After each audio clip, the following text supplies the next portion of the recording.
Merci Vincent.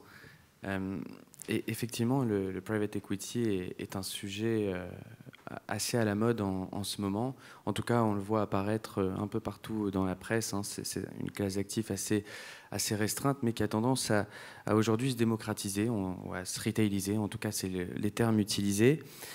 Et je voudrais commencer cette table par poser cette question à mes trois intervenants. Finalement, on peut se poser cette question du bien fondé même de la question de la table ronde. Est-ce que c'est bien, cette question métaphysique un peu, est-ce que c'est bien de faciliter l'accès au private equity à l'ensemble des investisseurs? Est-ce que ce ne serait pas peut-être même un peu dangereux? Je voudrais peut-être un peu commencer par cette question un peu frontale et mettre les pieds dans le plat. Concernant donc l'accès, du bien fondé de l'accès de cette classe d'actifs. Et je voudrais commencer par obtenir ton avis, Yann, sur cette question. Bonjour à tous. Je suis content d'être là, et puis je suis content de commencer par une question comme ça, c'est bien. Va falloir faire attention à la réponse. En fait, si on prend un peu de recul, bon, c'est vrai qu'il y a une récession, une hausse des taux, etc. On y reviendra, mais si on prend un peu de recul, le private equity, ça date pas d'hier. En fait, ça fait plus de 40 ans en France que France Invest existe, qui est l'association française du capital investissement. Ça fait encore plus longtemps, évidemment, aux États-Unis, en Amérique du Nord. Donc, c'est pas une classe d'actifs qui est récente. Donc, moi, la question que je poserais, c'est pourquoi les investisseurs individuels n'y ont pas accédé avant. Parce que si on prend objectivement je dirais les caractéristiques de la classe d'actifs, c'est une classe d'actifs qui est très intéressante, qui offre une performance à long terme qui est supérieure à toutes les autres classes d'actifs, quelle que soit d'ailleurs la période, notamment en période de récession. Pourquoi? Parce qu'en fait, les fonds de private equity, ils sont beaucoup plus proches en fait, de leur participation, de leurs investissements, contrairement aux gérants sur les marchés cotés. Donc, ils peuvent les accompagner, ils les accompagnent, et particulièrement dans les phases délicates de récession. Donc, c'est plutôt d'ailleurs le bon moment, je pense, pour investir dans le private equity, toutes choses égales par ailleurs. Après, il y a la façon de le faire aussi. Il ne faut pas le faire n'importe comment. On a déjà vu, moi, il y en a certains qui ont des cheveux blancs, d'autres qui n'ont plus beaucoup de cheveux comme moi. Donc, on a vécu quelques crises financières, avec parfois des produits financiers qui étaient censés être sans risque ou très liquides, qui ont craqué. Donc il faut faire attention à la façon surtout dont on commercialise ces produits auprès des investisseurs individuels, bien leur expliquer les avantages, mais aussi les risques, on y reviendra. Donc ça, c'est un travail, je dirais, de longue haleine, notamment des conseillers financiers, des distributeurs, qui sont pour moi clés dans le dispositif. Évidemment, certains fonds d'investissement peuvent distribuer auprès de la clientèle de particuliers, mais je pense que c'est quand même mieux de passer par des conseillers qui sont là pour accompagner. Et puis pour un investisseur individuel, le capital investissement au sens large, donc ça doit lui apporter de la performance à long terme, ça doit lui permettre de diversifier aussi son portefeuille. Et puis on a parlé d'ESG, ça peut donner du sens à son épargne aussi, parce que c'est beaucoup plus concret d'investir dans un fonds de capital investissement, quelle que soit la stratégie finalement, que d'investir sur les marchés cotés. Parce qu'on sait les participations qui sont derrière. On peut choisir des thématiques particulières sur des secteurs, sur des régions. On peut voir l'impact direct de ces investissements sur l'emploi, sur l'ESG. Il y a beaucoup de fonds maintenant qui commencent à avoir des politiques ESG très fortes, voire des fonds impact. Donc voilà, je pense que oui, c'est le bon moment. Enfin, ça aurait dû être avant déjà. Donc il faut continuer cette démarche pour que les investisseurs individuels accèdent au private equity. Merci. Alors Christophe, je sais qu'on avait déjà évoqué un peu ce sujet et que tu nous avais parlé notamment, pour rebondir sur tes propos Yann, de la culture financière française, mais aussi du risque d'illiquidité structurelle que pouvait présenter cette classe d'actifs. Quel est ton avis sur cette question plus globalement? Alors bonjour à tous. Je m'appelle Christophe Lepit, je suis président d'Isnes. Chez Isnes, on est absolument persuadé que le private equity est une classe d'actifs essentielle. On a référencé nos premiers fonds de private equity sur la place de marché à destination, en particulier des assureurs, il y a déjà plusieurs mois. Et si on se pose la question de manière plus générale, je crois que du point de vue de l'utilité collective de la classe d'actifs, vu les défis qui nous attendent en termes de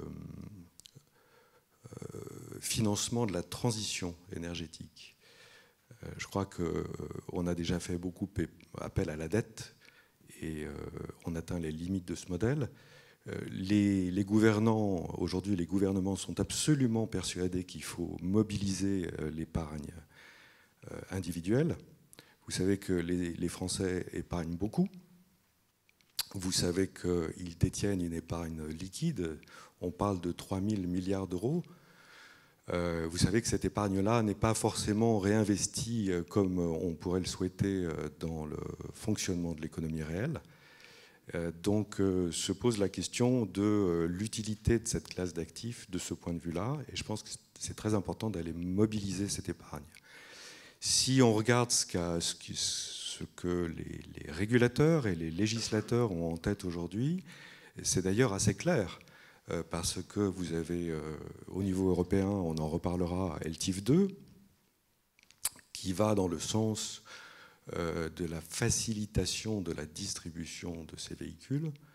Si vous regardez, je crois, une loi qui est en discussion actuellement, qui s'appelle Industrie verte, vous comprenez qu'en fait la classe d'actifs a une place particulière parce que le législateur considère qu'elle devrait être représentée dans l'épargne longue, la retraite, l'assurance vie. Donc on sent bien que ça a beaucoup progressé et qu'on va dans la bonne direction. Et puis pour finir, si on se place du point de vue de l'investisseur, que ce soit le conseiller en gestion de patrimoine qui est important, l'investisseur individuel, le gérant même de portefeuille, on sent que c'est une classe d'actifs qui a sa place dans un portefeuille, y compris dans un portefeuille mixte. C'est une tendance d'ailleurs assez lourde de voir des portefeuilles se constituer d'actifs plus traditionnels et d'actifs réels. On sent que ça a de bonnes qualités, malgré ce que tu relevais comme aspect structurel du private equity, et donc l'illiquidité, mais structurelle, enfin, c'est de l'épargne longue. Et le cas échéant, les problématiques de valorisation, c'est une classe d'actifs qui a une place et qui a une place essentielle dans ce qui nous attend en termes de financement de l'économie. Merci. Donc je comprends que c'est une classe d'actifs qui effectivement a un rôle à jouer à un niveau presque sociétal, en finançant les grands projets de demain. C'est aussi une classe d'actifs qui est une opportunité pour l'ensemble des investisseurs. Mais je voudrais revenir vers toi, Julien, et donner la parole à la Défense, c'est-à-dire la seule société de gestion présente ici autour de cette table.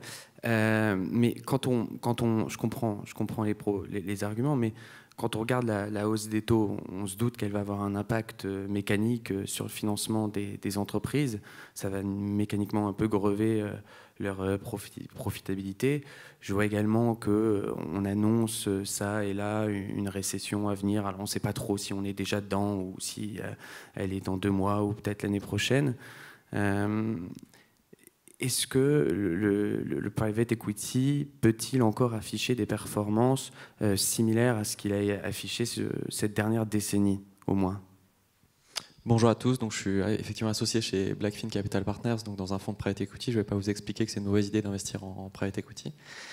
Mais plusieurs remarques. La première, c'est qu'il y a de plus en plus de la création de valeur qui se fait dans les marchés privés. Les sociétés se cotent en bourse de plus en plus tard, aux États-Unis, en Europe. Et on voit de moins en moins de sociétés qui sont cotées en bourse et de plus en plus de sociétés qui sont détenues par des fonds de private equity qui performent, qui ont des performances sur le long terme qui sont supérieures au marché coté. Donc en réalité, il y a de plus en plus de création de valeur qui se fait dans les marchés privés et cette valeur-là est seulement captée par des institutionnels, donc les fonds de pension américains ou par des grands family office. Et quand on regarde le portefeuille d'un entrepreneur qui a gagné 100 millions d'euros et qui le déploie, il n'a pas du tout la même tête que le portefeuille d'une personne qui place quelques centaines de milliers d'euros. Et cette différence-là, pour moi, c'est source d'inégalité. Et donc rendre permettre un accès au private equity sans faire n'importe quoi, sans distribuer des fonds à des gens qui ne comprennent pas ce que c'est. Mais permettre un accès au private equity, pour moi, c'est éviter de créer davantage d'inégalités sur l'accès à un produit qui est de qualité. Ensuite, deuxième point sur est-ce que c'est le bon moment aujourd'hui. En fait, moi je crois que quand on est en particulier un investisseur retail, il ne faut pas essayer de timer le marché. Parce qu'il y a des gens qui... enfin, c'est très compliqué de timer le marché. Et en private equity, si on regarde aujourd'hui, on se dit, bah oui, le coût du financement c'est plus élevé, oui, les valorisations peuvent baisser, mais en fait, ça a un impact sur plutôt les générations de fonds qui sont passées sur les millésimes d'il y a 1, 2 ou 3 ans, les fonds qui étaient déployés il y a quelques années. Les fonds qui vont être investis cette année ou dans l'année prochaine ou dans 2 ans, bah, ceux-là, ils vont plutôt rentrer sur des points de marché un peu plus bas. Donc je pense qu'il ne faut pas timer le marché, il faut plutôt avoir une stratégie de diversification par zone géographique, par classe d'actifs et par millésime. Alors maintenant que nous sommes rassurés sur la classe d'actifs, j'avais une autre question avant d'aborder vraiment le vif du sujet. C'est après le est-ce bien, le pourquoi du comment. Pourquoi finalement le private equity, Julien, est une classe qui est difficile d'accès, du moins à l'ensemble des investisseurs et notamment aux plus petits. Quelles sont un peu les tensions qu'une société de gestion peut rencontrer à ce sujet, et notamment un fonds de peu évidemment? Oui, bah, déjà c'est assez simple, c'est lié au business model. Le business model d'une société de gestion, c'est de prendre des frais de gestion sur les fonds qu'elle gère et de la performance, enfin, une partie de la performance à l'exit. Mais donc sur les frais de gestion, la pratique de marché, c'est de prendre 2% des fonds gérés. Et donc un investisseur institutionnel qu'on va chercher, qui investit 50 millions d'euros dans notre fonds, ou un investisseur particulier qui va investir 200 000 euros dans notre fonds, bah, en fait, il y en a un où je vais prendre 2% de 50 et il y en a un où je vais prendre 2% de 200 000 euros. Évidemment, je vais me concentrer sur les plus gros investisseurs. Et donc, les meilleurs fonds, les fonds qui performent, qui ont un track record, ils vont se concentrer sur des investisseurs institutionnels parce que c'est plus facile de parler avec eux.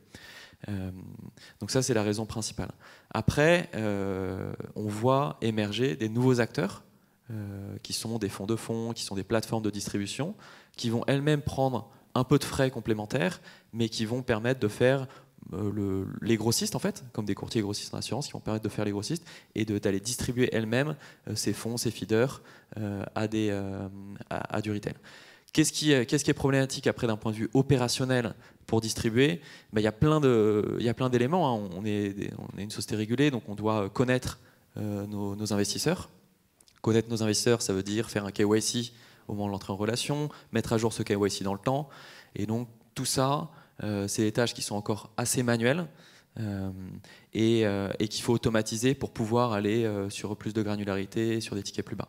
Donc l'entrée en relation, les reporting, l'entretien de la relation avec ses clients, ça nécessite des outils digitaux et on va peut-être rentrer dans le détail aujourd'hui. Ouais, tout à fait. Justement sur peut-être l'accès à l'ensemble de ces investisseurs et le pilotage des canaux de distribution, quelles sont les solutions technologiques mises en place, Yann, à ce sujet qui permet de diffuser finalement à une plus grande couche de la population le private equity? Julien l'a dit, effectivement, l'enjeu maintenant pour le private equity, notamment dans cette démarche de démocratisation, c'est de passer à l'échelle. Puisqu'effectivement, un client institutionnel qui vous met 50 millions, vous pouvez gérer en papier, faire des allers-retours, même si ça prend 3 semaines, c'est pas très grave. Un client à 100 000 ou 200 000 euros, là, il faut vraiment commencer à optimiser ces processus. Donc, ça veut dire optimiser les processus, mais de bout en bout, en fait. Donc, il y a la partie, effectivement, qui consiste à faire le KYC, la souscription à travers un distributeur, un intermédiaire, l'investisseur final. Donc là, ça fait déjà quelques années quand même qu'on est capable de digitaliser des processus d'entrée en relation et de souscription. Donc ça, c'est des choses qui deviennent, je dirais, des commodities en fait sur le marché. Donc ça c'est déjà pas mal développé sur le private equity. Mais en fait, là, si on s'arrête là, on voit que la partie finalement qui est en front avec l'investisseur et avec le distributeur, mais on ne voit pas tout ce qui est l'arrière-boutique qui va concerner la société de gestion, mais aussi le dépositaire ou le teneur de registre. Et c'est là où ça devient un petit peu plus compliqué. Parce qu'effectivement, la société de gestion a des obligations réglementaires, elle doit contrôler le niveau de risque, la lutte anti-blanchiment, etc. Donc si vous lui dites juste je digitalise le front et puis après débrouille-toi, ben, en fait là ça ne marche pas non plus. Et vous retrouvez à devoir recruter énormément en middle, en back-office, à augmenter aussi vos risques réglementaires. Donc ça ne marche pas. Donc la solution, c'est vraiment de digitaliser l'ensemble du processus, y compris finalement jusqu'au teneur de registre. Et là, c'est un autre challenge encore, parce qu'on est sur des modèles industriels qui peuvent être un peu différents, sur des très grandes sociétés, donc qui doivent aussi accepter de travailler, je dirais, avec différentes plateformes, donc dans un monde en architecture ouverte. Donc il y a encore pas mal de choses à faire, mais c'est en train d'évoluer. Après, en termes de structuration de produits, Julien l'a très bien dit, en fait, ce qui s'est beaucoup développé, ce sont les fonds nourriciers. Donc là où finalement la société de gestion va soit créer son propre fonds nourricier, soit le déléguer à une autre société de gestion à IFM, et va finalement ne plus porter la responsabilité de ces petits investisseurs qui vont être poolés dans un fonds particulièrement adapté, alors avec en échange un peu plus de frais, effectivement, parce qu'il y a une structure intermédiaire. Donc ça, c'est quelque chose qui est en train de qui s'est développé énormément ces dernières années, qui est plutôt, je dirais maintenant, mainstream sur le marché, sur la clientèle wealth management. Et puis la prochaine étape, enfin, on espère en tout cas, c'est avec LTIF 2, comment on va passer vraiment à de la retailisation, parce qu'aujourd'hui, un fonds nourricier, c'est accessible à partir de 100 000 euros. Ça veut dire en fait pour des patrimoines financiers qui ont minimum 3 ou 5 millions d'euros. Donc en fait, on touche qu'une toute petite partie de la population. Donc avec LTIF 2, c'est un peu, enfin c'est vraiment la forme grand public du private equity. C'est un règlement européen qui aura l'avantage aussi de pouvoir passeporter les fonds à travers l'Europe, ce qui n'est pas possible aujourd'hui. Un fonds de droit français de type fonds nourricier, vous ne pouvez pas le commercialiser dans d'autres pays ou avec des contraintes extrêmement fortes. Avec LTIF 2, normalement, ça devrait régler ce problème. Donc on a la barrière réglementaire qui devrait sauter, la barrière digitale qui doit sauter progressivement. Et puis après, il y a la partie éducation aussi, mais ça, c'est un travail de long terme. Alors justement, pour rebondir sur ce que tu disais, je propose qu'on t'entende, Julien, sur justement la partie front, la partie digitalisation du front, et puis ensuite peut-être Christophe sur la partie teneur de registre et au-delà sur l'ensemble du bac. Oui, donc sur la digitalisation du front, on en a parlé, mais peut-être pour aller encore plus en détail. Donc sur l'entrée en relation, il faut, pour une société de gestion, faire pas mal de travail de KYC, connaissance du client. Donc la première chose, c'est vérifier l'identité de son client. Donc là, il y a pas mal d'outils digitaux pour le faire, hein, pas mal de membres d'ailleurs du pôle. Aller vérifier l'identité, aller vérifier que cet investisseur n'est pas sur des listes de sanctions, aller vérifier que cet investisseur n'est pas une personne exposée politiquement, et si elle l'est, il y a un process un peu plus détaillé pour s'assurer qu'il n'y a pas qu'on n'est pas sur des schémas de blanchiment. Donc ça, c'est vraiment sur l'entrée en relation, la connaissance du client. Il y a un certain nombre d'acteurs qui sont certains membres du pôle, donc je ne vais pas en citer en particulier, mais c'est quelque chose qui est indispensable si on veut aller dans la granularité. Donc l'entrée en relation. Il y a un autre élément qui est important également, c'est les flux financiers, parce qu'en private equity, quand quelqu'un investit et s'engage dans un fonds, il n'envoie pas l'argent le jour de la souscription. Donc il n'envoie pas ses 200 000 euros le jour de la souscription. Il est censé répondre à des appels de fonds qui sont progressifs pendant la période d'investissement du fonds, qui peut durer 4 ou 5 ans. Donc ça va être des appels tous les 6 mois ou tous les 12 mois de 10-20% du fonds. Donc forcément, quand on parle à un investisseur retail, c'est pas la même chose que parler à un investisseur institutionnel. Donc là, il faut un peu inventer des mécanismes pour préappeler une partie des fonds et s'assurer qu'il y ait le moins de défauts possible sur les appels de fonds. Donc ça également, c'est des outils de réconciliation et les fonds nourriciers, ça permet de faire ça. Voilà pour la partie front. Également sur le reporting investisseur, je pense que quand on parle à un investisseur retail, c'est pas exactement la même chose qu'un investisseur institutionnel. Et donc dans les reportings réguliers, qu'ils soient trimestriels ou semestriels, il faut être davantage dans le détail de la société dans laquelle on investit, potentiellement sa mission, en quoi elle a un impact. Et donc même si on collecte des indicateurs ESG pour les institutionnels, en fait pour le retail c'est encore plus fort d'écrire des histoires et d'expliquer pourquoi leurs investissements sous-jacents ont un impact positif et pas seulement économique. Parce que la raison pour laquelle ces investisseurs-là investissent, c'est pour le retour financier évidemment, mais pour aussi être exposé à des marchés privés, comprendre ce qui se passe et avoir de l'information sur les sociétés sous-jacentes. Alors, pour compléter ce que vient de dire Julien, je crois que vous l'avez compris, pour faciliter cette distribution de cette classe d'actifs, mais aussi d'une manière plus générale de tous les actifs réels. On peut parler de l'immobilier, de l'infrastructure, de la dette privée, donc, qui sont des relais aux classes d'actifs traditionnelles. Il y a des verrous technologiques qu'on s'est employé à lever. En particulier chez Isness, nous sommes une plateforme place de marché régulée, mais on utilise une blockchain. C'est une technologie qui aujourd'hui a fait ses preuves en matière d'enregistrement des transactions, d'une manière générale, pas simplement pour des parts de fonds, mais d'une manière plus large pour un certain nombre d'instruments financiers. Et il faut analyser finalement cet enjeu d'industrialisation de la distribution selon les modes de distribution. Donc chez Isness, on s'est attelé d'abord au B2B, donc avec les grands distributeurs que sont les sociétés d'assurance vie et d'épargne retraite. Donc vous savez que ça représente 2/3 de l'épargne collective. C'est quand même un gros canal de distribution. Mais naturellement, et ça Julien l'a bien mis en évidence, et puis aussi Yann, donc il y a aussi du B2B2C, c'est-à-dire il s'agit d'équiper les sociétés de gestion pour leur faciliter le processus d'entrée en relation et la gestion du registre, et puis des modèles B2C qui sont plus directs, qui sont aussi tout à fait envisageables pour ce type de distribution. Maintenant, un des verrous technologiques qui demeure dans cette histoire et qu'il s'agit de lever, c'est la tenue de grands registres. Donc il y a aussi un besoin qui est très clairement exprimé par un certain nombre d'acteurs dans le marché, ces acteurs étant les spécialistes historiques de ce business que sont les centralisateurs en France et puis les agents de transfert ailleurs, dans des modèles non français. Je pense en particulier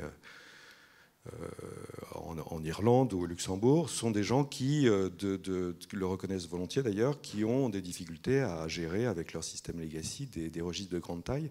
Vous l'avez bien compris, si on veut démocratiser le private equity, il faut être capable de résoudre cette équation et de proposer des technologies qui permettent de gérer efficacement des registres de grande taille. C'est quoi un registre de grande taille? C'est plusieurs centaines, plusieurs milliers, voire plusieurs dizaines de milliers de participants. Voilà. Donc aujourd'hui, sont déjà des problèmes auxquels sont confrontés les acteurs en place.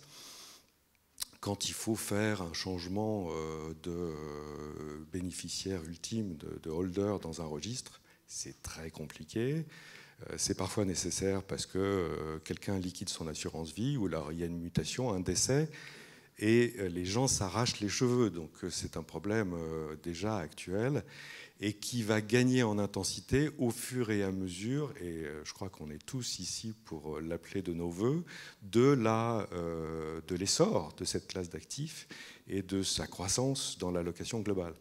Donc cette industrialisation-là, elle est absolument nécessaire, et on a levé les principaux verrous technologiques.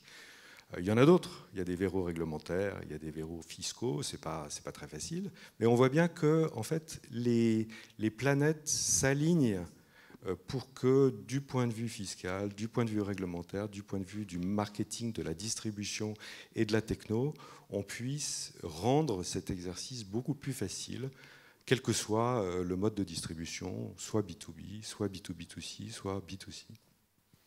Très bien.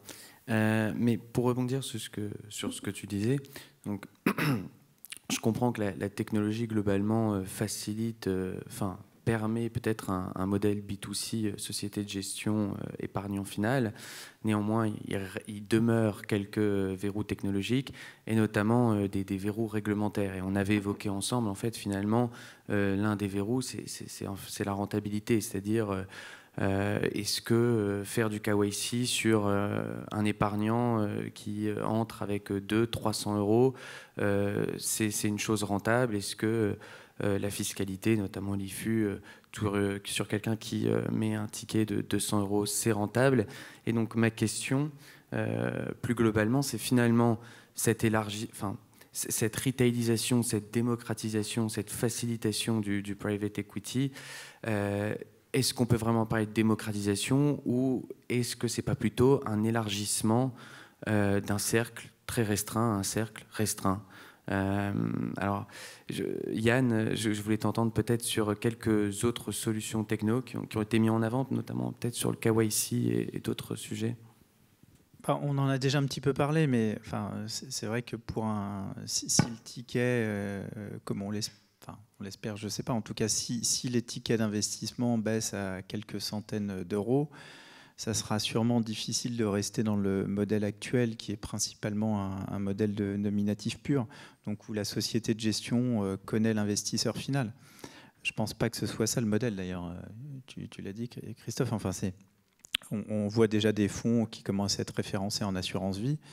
En assurance vie, notamment en assurance vie française, luxembourgeoise c'est un petit peu différent, mais en assurance vie française, la société de gestion, il ne connaît pas le bénéficiaire en fait. Il ne connaît que l'assureur, c'est l'assureur qui souscrit. Et donc en assurance vie, des souscriptions peut-être pour des montants à 200-300 euros, ça peut très bien être viable économiquement. Je vois pas le problème. En nominatif pur, honnêtement, je ne suis pas sûr qu'on arrive à un tel niveau. Si on arrive déjà à baisser le ticket aux environs, on va dire entre 5 000 et 10 000 euros, ça sera déjà, je pense, un bel effort. Donc il y a les freins réglementaires, on en a parlé. Après, d'un point de vue technologique, je pense que pour des montants de 5 à 10 000 euros, maintenant, la maturité technologique est suffisamment forte quand même pour que ce soit intéressant d'un point de vue économique pour tous les acteurs, la société de gestion, le distributeur, le dépositaire / teneur de registre. Mais il faut vraiment effectivement automatiser au maximum, donc le KYC, enfin toutes les étapes. Alors pour rebondir sur ce que tu disais, notamment sur l'assurance vie, qui est un sujet qu'on connaît bien chez Seabird, puisqu'on travaille tant avec des sociétés de gestion que des assureurs dans la diffusion de ces fonds, je peux déjà te répondre que oui, il existe sur ce sujet des tickets qui sont minimum 200 euros, et même 100 euros, oui, c'est ça peut-être Allianz, je crois, enfin à vérifier. Et notamment, peut-être pour donner un petit chiffre à ce sujet, on parlait de France Invest tout à l'heure. Je crois qu'en 2021, France Invest avait relevé que 600 millions d'euros avaient été levés via une expression unité de compte, c'est-à-dire de l'assurance vie ou du PER. Si on regarde les chiffres de 2022, sur 20 milliards de levée de fonds, en prenant en compte les fonds nourriciers, donc le fonds de fonds, on serait quasiment à 2 milliards. Donc un vrai, effectivement, on n'a pas trop parlé de l'assurance vie, du rôle que peut jouer finalement les compagnies d'assurance dans cette retailisation du private equity. Quel est ton avis, Christophe, à ce sujet? Je sais qu'on a pu déjà en parler ensemble. Alors oui, ouais. Chez Isnes, on a constitué un noyau d'assureurs vie qui ne cesse de croître, qui eux voient les choses de leur point de vue, c'est-à-dire qu'ils souhaitent avoir à leur disposition un outil qui leur permette d'investir non seulement sur le private equity, mais sur tout fonds appartenant à toute classe d'actifs, d'ailleurs toute domiciliation confondue. Donc eux, ils sont bien dans cette démarche d'aller chercher de l'épargne là où elle se trouve, auprès de leurs fournisseurs habituels. Donc oui, l'assurance vie, soit dans l'enveloppe d'assurance vie, soit dans une enveloppe retraite, sont des véhicules extrêmement puissants pour répondre aux besoins qu'on a identifiés aujourd'hui et aux souhaits qu'on a de vouloir développer cette classe d'actifs et de l'amener au plus près, y compris d'ailleurs, comme Julien le disait tout au départ de cette table ronde, pour des raisons d'équité auprès de l'investisseur final. Donc oui, les assureurs vie, c'est une clientèle qui est extrêmement intéressante, pas d'ailleurs que français. Il y a d'autres assureurs vie dans d'autres pays d'Europe qui s'intéressent à cette problématique. Alors après, sont des gens qu'il faut rémunérer. Si on se place du point de vue de la société de gestion, ce sont des gens qu'il faut rémunérer, et c'est normal, puisque les assureurs vie eux-mêmes ont leur réseau de sous-distributeurs, leurs différents canaux.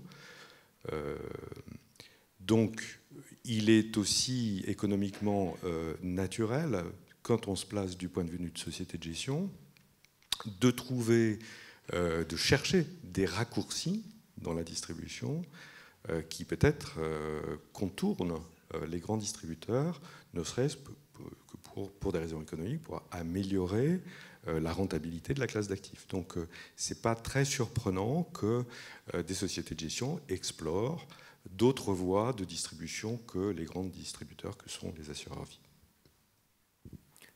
Je te remercie. On va peut-être passer à un autre aspect. En fait, si on reprend les tensions que tu avais évoquées tout à l'heure, Julien, donc on a fait l'accès à la distribution, la gestion de cette distribution.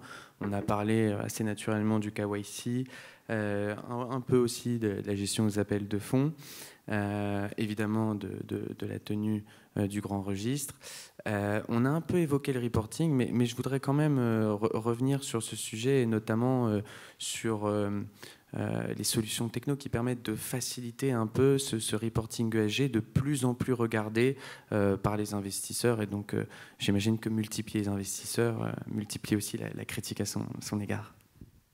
Effectivement, donc, les sociétés de gestion font des reportings soit trimestriels, soit semestriels à l'ensemble de leurs investisseurs, à l'ensemble des LP. Ça a toujours été le cas.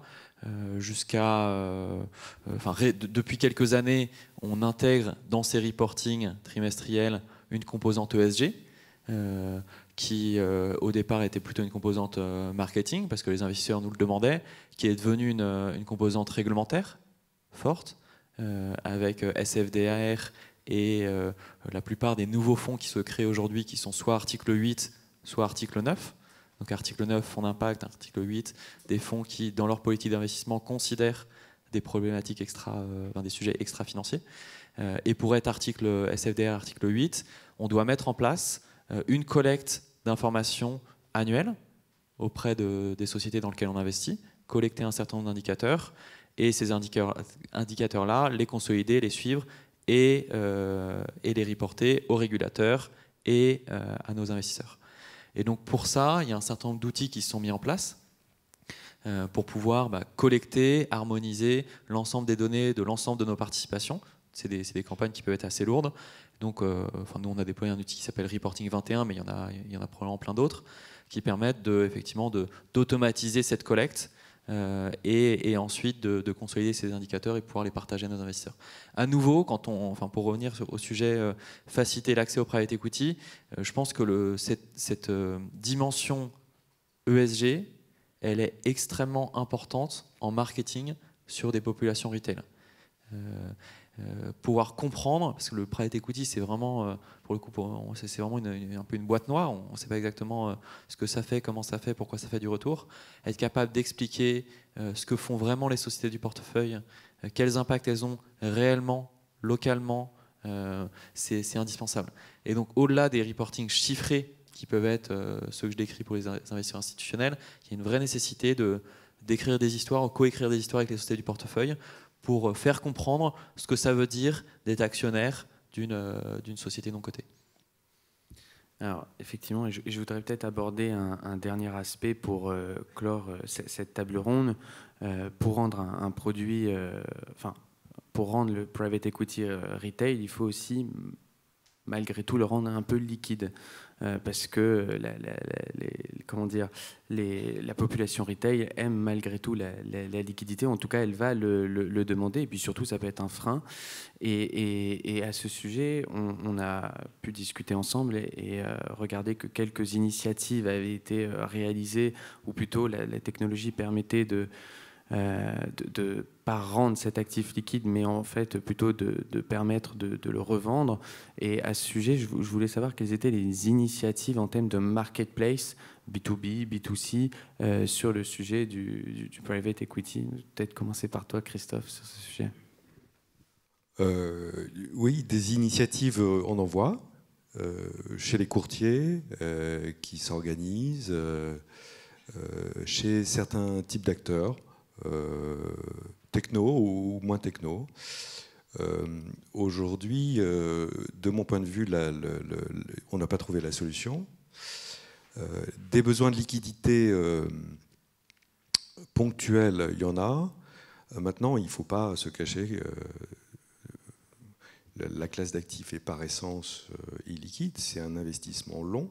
Par conséquent, il y a une prime, il y a une rémunération de cette illiquidité qui va au bénéfice du porteur. Donc, d'une certaine manière, un porteur peut avoir un besoin ponctuel de liquidité pour des tas de raisons, mais il est certain que quel que soit le mode d'organisation qu'on va trouver, quelle que soit la technologie qu'on va invoquer pour que ça se passe du mieux possible, pour que les vendeurs se rapprochent des acheteurs, il faudra acquitter cette prime de liquidité. Et évidemment, cette prime de liquidité sera d'autant plus importante que le marché sera stressé. Voilà. Donc, la réponse à ce problème n'est pas que techno, ou n'est pas que dans l'organisation des acteurs. On sait très bien que quand on organise une place de marché, alors je parle d'expérience, il y a tout un aspect du projet qui consiste à convaincre des concurrents de travailler ensemble à un bien commun, à convaincre des acteurs à rejoindre cette communauté d'opérations et qui apporte des bénéfices à tous. Donc une place de marché, c'est pareil. Une place de marché va fonctionner à partir du moment où elle a atteint sa taille critique. Par conséquent, il s'agit de fédérer un certain nombre de gens et de leur représenter quelle va être leur rémunération à travers ce nouvel équilibre et cette nouvelle proposition de valeur. Donc ce n'est pas un exercice évident. Je pense qu'il y a beaucoup de gens parmi les places de marché traditionnelles, c'est-à-dire celles qu'on connaît, Euronext, le LSE, Deutsche Börse, etc., qui se posent régulièrement la question de savoir s'ils ne doivent pas ouvrir des compartiments réservés aux non-cotés pour organiser eux-mêmes la liquidité du non-coté. Ce sont des gens qui sont des spécialistes de ça. Comme vous pouvez le constater, ils ne l'ont pas fait. Et s'ils ne l'ont pas fait jusqu'à présent, c'est probablement parce que les economics de cette aventure ne sont pas là. Donc on peut se projeter un peu en disant oui, mais quand cette classe d'actifs se sera suffisamment développée, retailisée, ce besoin va aller croissant et donc par conséquent il va devenir absolument indispensable d'organiser la liquidité au secondaire sur le private equity, certainement. Maintenant, qui l'organisera, avec quels outils et pour quels bénéfices, pour moi, ça reste, je ne vous le cache pas, aujourd'hui un petit mystère. Non, mais effectivement, ce qui est pas évident en fait dans le private equity, c'est que on le voit, les performances des fonds, elles sont plutôt régulières, lissées par rapport au marché coté où on voit des mouvements qui peuvent être assez erratiques. Et donc, ça veut dire quoi? Ça veut dire que les valorisations des fonds, des parts, elles ont toujours un peu d'interprétation. C'est-à-dire que quand on prend la valorisation à fin juin, elle est vérifiée par un commissaire aux comptes, évidemment, mais il y a toujours un peu d'interprétation. Donc quand on est dans un marché stressé, il y a une prime d'illiquidité qui est si on veut vendre cette part-là, on va la vendre à un discount de 15, 20, 25%. Enfin, ça dépend vraiment de la société de gestion de l'actif du moment dans le marché. Et puis, quand on est dans un marché beaucoup plus porteur, il y a des parts qui se vendent avec des premiums. Au-dessus de la valeur liquidative. Donc c'est pas évident de voir quelle est la vraie valeur de la part. Donc c'est pour ça qu'il y a aujourd'hui assez peu de liquidité. On voit le marché se développer avec de plus en plus de fonds secondaires qui se positionnent. On a vu paradoxalement sur le retail, le produit qui est peut-être le plus successful sur le retail, c'est les fonds de BPI France, entreprises 1 et 2, qui avaient été lancés en 2020 et 2022, qui étaient des fonds secondaires. Donc vraiment du pur secondaire. Donc je pense que le produit secondaire a pas mal d'intérêt pour le retail parce que justement il est plus court, il a des distributions plus rapides, il est plus liquide. Donc paradoxalement il pourrait y avoir une classe d'actifs qui se crée sur le secondaire qui est elle-même distribuée au retail. Donc ça serait intéressant de suivre ce point-là. Très bien. Et Yann, tu voulais dire un mot notamment, je pense, sur le rôle d'Airfund Ouais, non, mais je vais pas répéter ce qui a été dit sur le marché secondaire. Je souscris totalement. Et je pense qu'il faudra à un moment donné quand même l'organiser, effectivement, parce que plus il y aura d'investisseurs, plus ça sera une nécessité. Nous, Airfund, c'est le moment de la réclame? Non. Non, mais nous, effectivement, on est une plateforme SaaS qui permet la commercialisation des fonds de capital investissement au sens large auprès de réseaux de distribution. Donc, on a beaucoup parlé de technologie. Donc, la technologie, ça marche aujourd'hui. C'est plus ça l'enjeu. L'enjeu maintenant, c'est de créer effectivement cet écosystème à travers une place de marché, parce qu'on a d'un côté beaucoup maintenant de fonds d'investissement qui s'intéressent à cette clientèle, et c'est finalement relativement nouveau, hein. Ça fait que quelques années, mais là ça s'est vraiment accéléré parce qu'on ne l'a pas dit, mais les institutionnels remettent quand même beaucoup moins au pot sur les nouvelles levées de fonds. Donc maintenant, il y a un débouché vraiment important pour les fonds qui sont cette clientèle. Donc il y a beaucoup de fonds qui veulent adresser cette clientèle. On a parlé beaucoup de reporting, de marketing. En fait, faire du marketing retail, ce n'est pas du tout la même chose que du marketing institutionnel. Donc nous, on les aide là-dessus. Et surtout, on les aide à se mettre en relation avec des réseaux de distribution qui peuvent être intéressés par distribuer leurs produits. Donc nous, notre objectif premier, c'est vraiment de développer cette marketplace sur la partie primaire. Le secondaire, évidemment, viendra dans un deuxième temps, mais c'est vraiment continuer à fédérer ce marché, cet écosystème, à éduquer les distributeurs aussi, à expliquer ce qui est possible de faire aux fonds d'investissement. Tous n'ont pas la même maturité, je dirais, c'est normal, ils ne viennent pas tous du même point de départ. Donc nous, par exemple, on noue des partenariats avec des gérants AFM qui sont capables de faire des fonds nourriciers pour nos clients, qu'ils soient sociétés de gestion ou distributeurs. On ne le fait pas nous-mêmes. On n'a pas vocation à demander un agrément AFM pour ça. Voilà, donc vraiment pour apporter une solution finalement clé en main aux sociétés de gestion et aux distributeurs.